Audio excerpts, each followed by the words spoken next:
De retour à Cartoonist à Nice, nous sommes à l'Acropolis, comme vous le savez toute la journée. À côté de moi, Furuya Toru, bonjour. On est allé se balader un peu dans le salon et on est allé voir l'exposition Shingo Araki. Comme vous le savez, il a fait des tonnes et des tonnes de design d'animés. Alors j'ai noté un petit peu Ulysse 31, Gatchaman, Lady Oscar, Ashita no Joe, je suis fan d'Ashita no Joe, mais aussi et surtout Saint Seiya. Et ça tombe bien puisqu'à côté de moi, j'ai le doubleur japonais de Saint Seiya, de Seiya. Yes.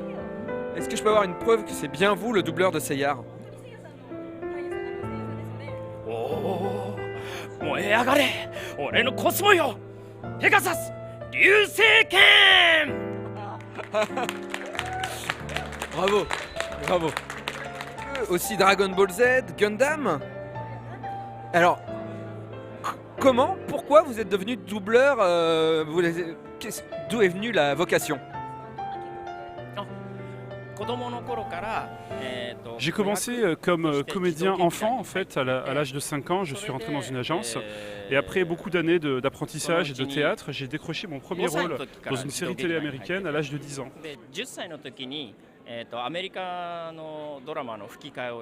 Mais ma carrière de doubleur a commencé quand j'avais 13 ans parce que j'ai eu le premier rôle pour la première fois dans un dessin animé.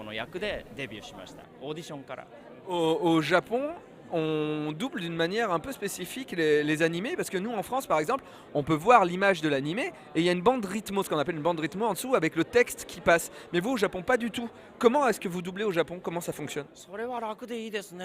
Oh mais dis donc, ça a l'air vachement pratique chez vous. En fait non, au Japon ça se passe pas du tout comme ça. On nous donne un script, un texte, un scénario qu'on doit tenir à la main. Et là, à l'écran, on nous projette l'image du dessin animé et c'est à nous de suivre l'image en lisant le texte en même temps. Donc notre œil passe sans cesse du texte à l'écran.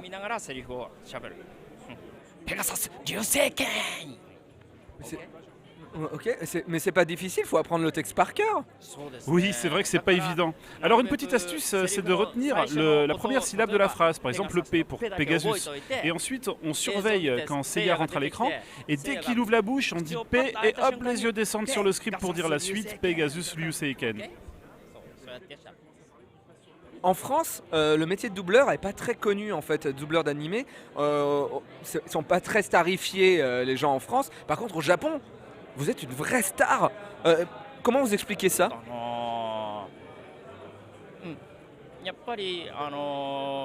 Je sais pas trop, peut-être que simplement au Japon, le dessin animé n'est pas seulement un produit pour divertir les enfants, mais peut toucher et intéresser beaucoup de grandes personnes. Ah, attendez, c'est pas tout, il faut quand même préciser que la culture des seiyuu, donc des doubleurs au Japon, est quand même très longue, ça date de plusieurs dizaines d'années, et puis parmi eux il y a évidemment beaucoup de jolies filles, et puis des beaux mecs comme moi, donc c'est pour ça que ça marche. Justement, en parlant de fans et de doubleurs, ici à Cartoonist, il y a votre homologue français, le doubleur de Seiya, qui fait aussi Yamcha dans Dragon Ball, et vous faites aussi Yamcha dans Dragon Ball. Est-ce que vous l'avez vu? Est-ce que vous êtes fait la bise? Est-ce que vous avez mangé des pâtes ensemble? Ah bon, il est là? Bah non, écoutez, je suis pas du tout au courant, mais j'ai qu'une hâte maintenant, c'est de le rencontrer. Peut-être qu'on a des voix qui se ressemblent un peu et j'aimerais voir si on se ressemble, en fait. Merci beaucoup. Merci beaucoup. Nous, on se revoit dans pas longtemps sur No Life. On continue toute la journée. Vous pouvez le croiser tous les jours, enfin tous les jours jusqu'à demain. Voilà. À tout à l'heure. Ciao. Ciao. Bye bye.